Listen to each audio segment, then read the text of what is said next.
y a un passage dans Chazal qui décrit une xéra des Yevanim et dont on a du mal à voir comment elle s'inscrit dans la Shita des Yevanim, d'obscurcir le lien et d'amoindrir le lien entre Israël et la Torah. Et marqué dans la Gemara, dans Masechet Shabbat, est-ce que les femmes sont chayavot bener Chanukah? Est-ce qu'une femme qui vit seule, par exemple, a le devoir d'allumer les bougies de Chanukah? Ou on va dire que c'est une mitzvah tassée, chez Azman Grama, c'est une mitzvah liée au temps. Toutes les mitzvot liées au temps, les femmes ne sont pas concernées par ces mitzvot. Est-ce que les femmes sont chayavot?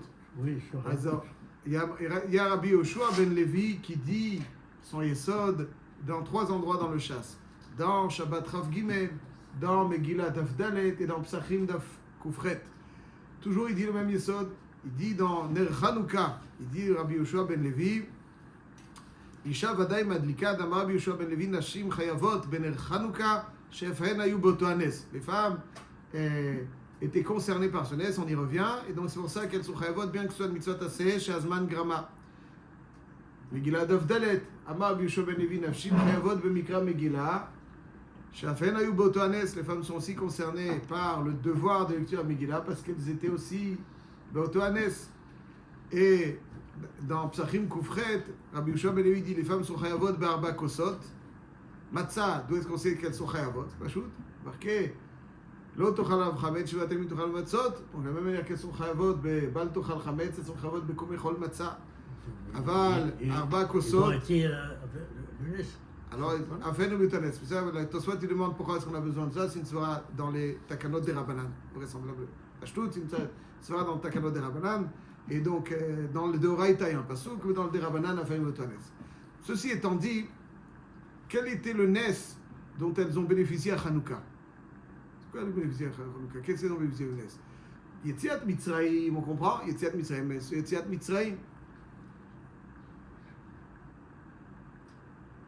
Megillah, c'est sûr qu'elles faisaient aussi partie de la menace de Haman. Aval, Hanouka, il y a eu un nes. Quel est le nes? Le nes, c'est quoi? C'est quoi le nes dont elles ont bénéficié particulièrement à Hanouka? Parce que Rashi dit, il y a Rashi et Loran. Rashi dit, Afen ayu boto hanes, shegazru yevanim al kol betulot hanesuot liibel la tafsar techila. C'est-à-dire que il y avait une xéra très particulière des yevanim qui consistait à dire que toute betula qui se marie, elle doit d'abord passer chez le tafsar, chez le voyou du coin. Valia disha naase hanes. Il rajoute aussi Rashi, Valia disha naase hanes. Loran, il rajoute que Alidei isha naase hanes de Amrinan bemidrash de bito shel Yochanan echila lerosh haoivim gvina.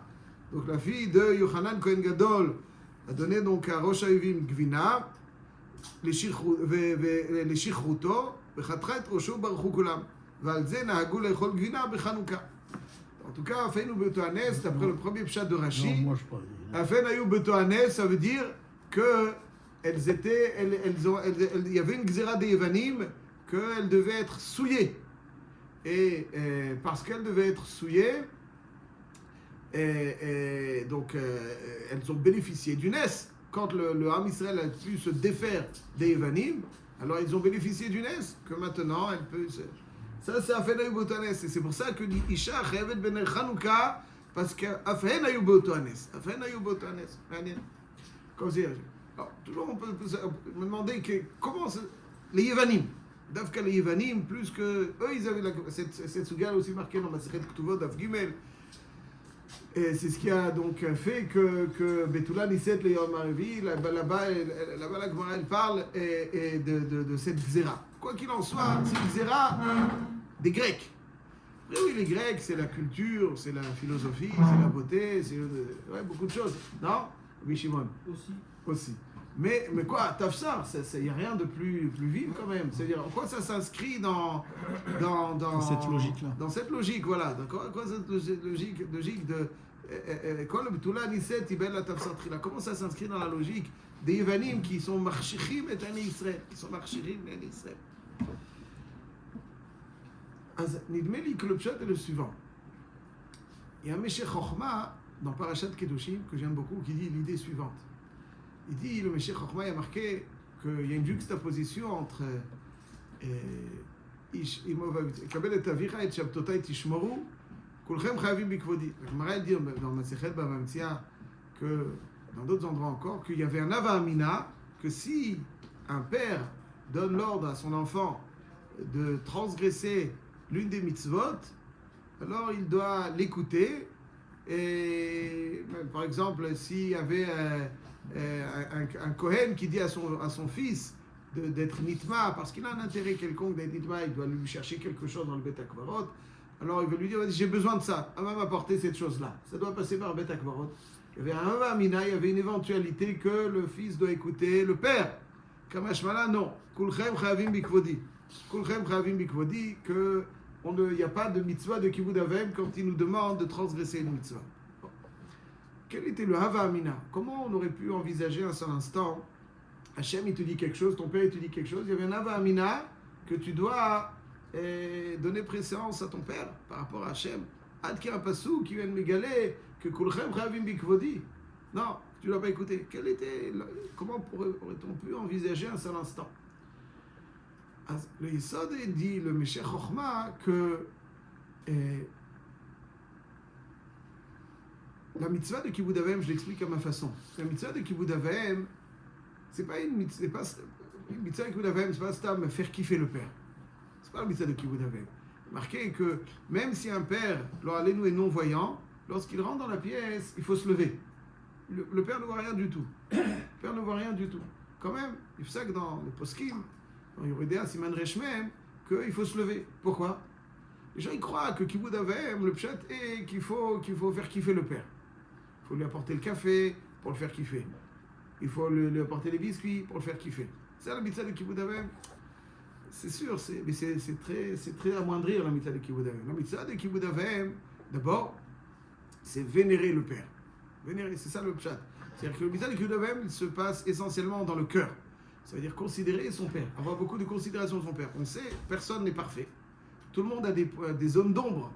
Néanmoins, la mitzvah de Kibud Avem consiste à donner kavod, à donner du poids, à donner donc ce respect aux parents.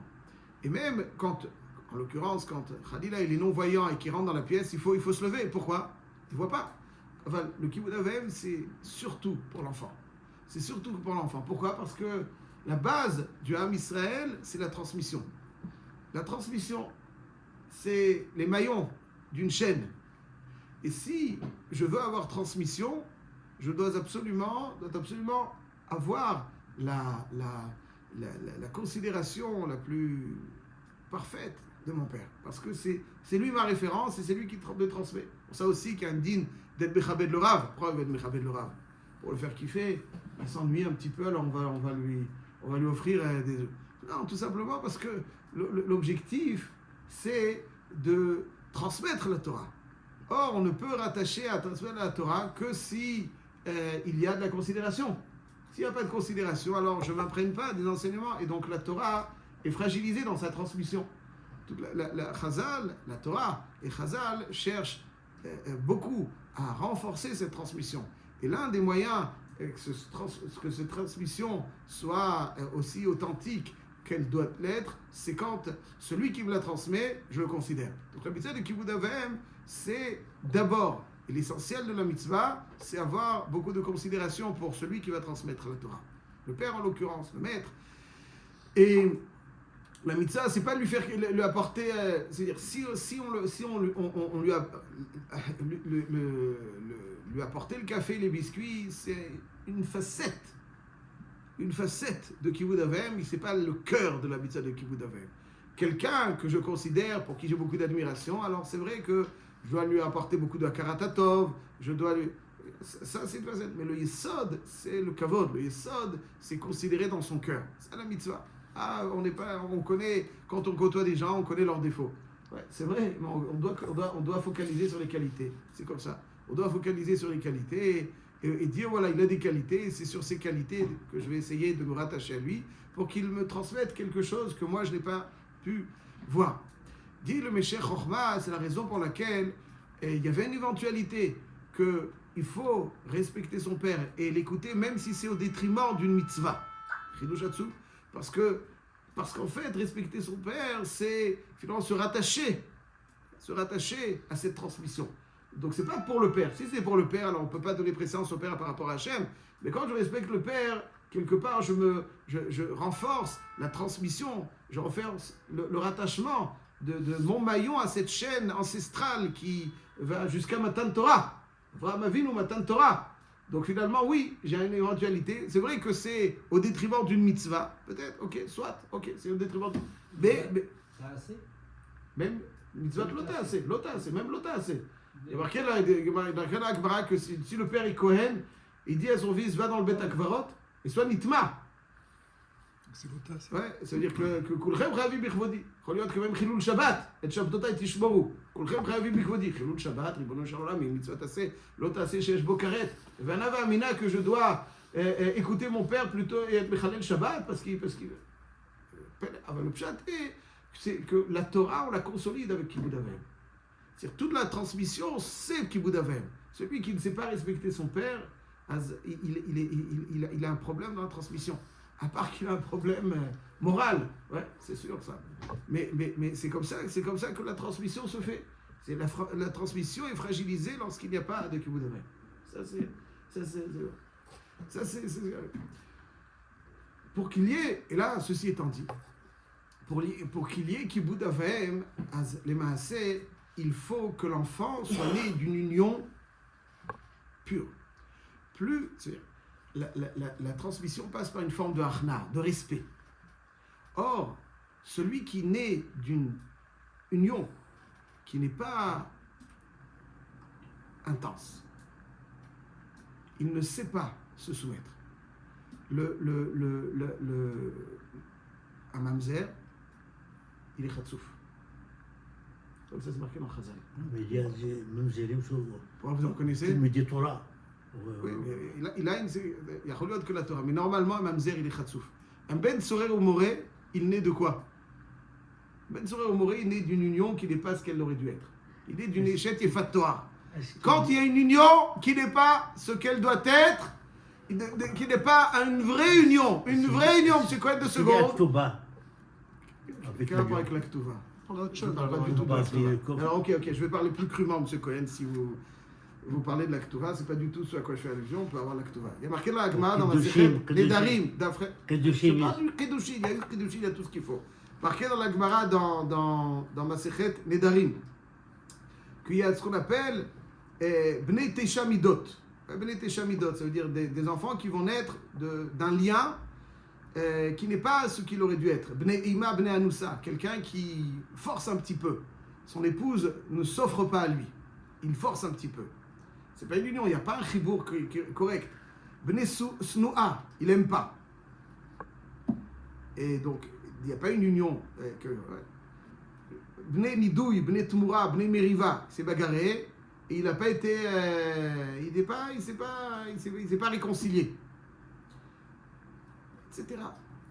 Ça donne naissance, quand l'union n'est pas ce qu'elle doit être, ça donne naissance à des enfants qui sont plutôt khatsoufim.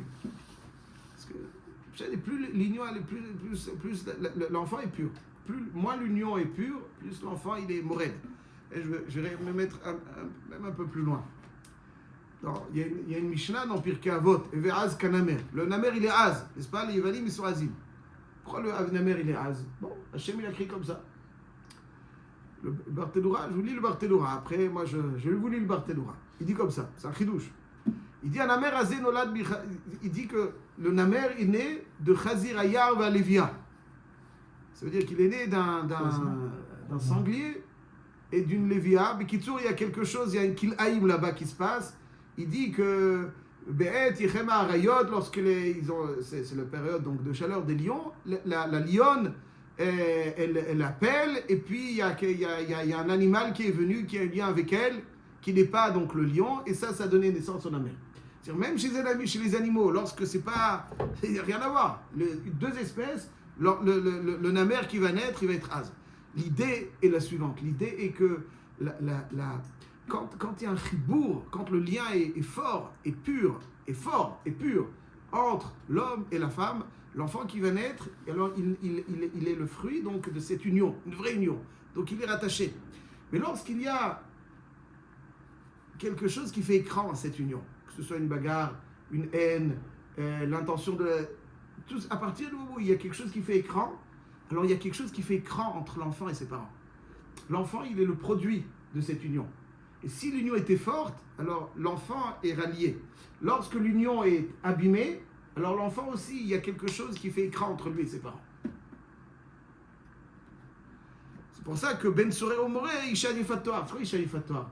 C'est une jolie femme qui n'a pas grandi dans là où elle aurait dû grandir. Et bon, alors quoi?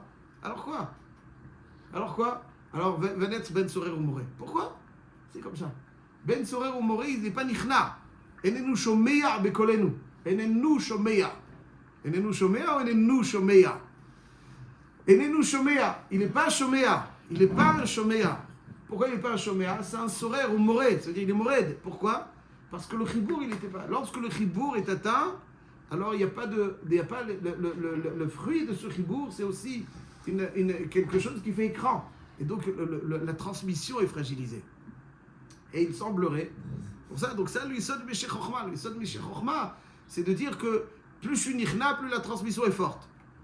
Donc c'est pour ça que Kibud Avem aurait pu être plus fort que Shabbat. Donc, s'il n'y a pas de Achna, la transmission est fragilisée. Parce que lui, il se sent plus fort, plus... il se dit... Alors, pour qu'il y ait une Achna, il faut naître d'une union bien. Si elle va chez le Tafsar, elle est souillée déjà. Dès qu'elle va chez le Tafsar, elle est souillée, le Chibour n'est pas ce qu'il doit être. Le Chibour n'est pas ce qu'il doit être. Si le Chibour n'est pas ce qu'il doit être, alors l'enfant qui va naître... C'est ce qu'ils avaient compris, les Yévanim. C'est ça. Pour ça, eux, ils cherchaient à porter atteinte à l'intensité du lien. Parce qu'elle est déjà Pgouma. Alors si elle est déjà Pgouma, elle est déjà atteinte, mais là, l'enfant qui va naître ne sera pas le fruit d'une union sacrée, une union idéale. Ouais, donc finalement, cette transmission sera fragilisée. Avatouya, c'est d'abord. On peut le dire comme ça. Ça, c'est le Yisod. Le Yisod est que Tibael la Tafsar Tehila, parce que il cherche à fragiliser cette transmission. L'un des moyens pour fragiliser cette transmission, c'est souiller la mère afin que le chibour ne soit plus jamais avec la même intensité entre le père et la mère. Et quand le même n'est pas la même intensité, quand il y a un cran entre le père et la mère au moment du chibour, alors même le fruit aura écran entre eux. Et ça, et donc, c'est un genre de chutzpah. C'est ça le mamzer. Le mamzer, il est chatsouf. Quelqu'un qui est chatsouf, on dit, ouais, un chazal, il dit. C'est-à-dire, quand on voit c'est marqué même dans le Shulchan Aruch, Even Haezer, que lorsqu'on voit quelqu'un qui est chatsouf, il faut se poser des questions le concernant. D'où il vient, il faut confirmer d'où est-ce qu'il vient. Ouais, c'est le fruit d'une union souillée, c'est la chutzpah, l'arrogance. L'arrogance, c'est quoi? C'est ne pas être ichna, ne pas se soumettre, ne pas se mettre. Or, toute la transmission, elle est basée là-dessus. Voilà donc comment nous, à notre tour, la tahara du shemen, la tahara, c'est le mot-clé, c'est les kohanim, pas parce que Basarta Giborim Beat Chalashim, Rabbi Beat Beat Tehorim. Alors, eux, c'était les tamés. Et la tahara, c'est les kohanim. Les kohanim, c'est la tahara. Et c'est pour ça que, pour contrebalancer cette touma, nous, on doit renforcer la tahara. En renforçant la tahara, alors la transmission se fait beaucoup plus pure. Plus quelqu'un il est tahor, plus la transmission est pure, plus elle est forte, plus elle s'inscrit dans la durée. Chazak.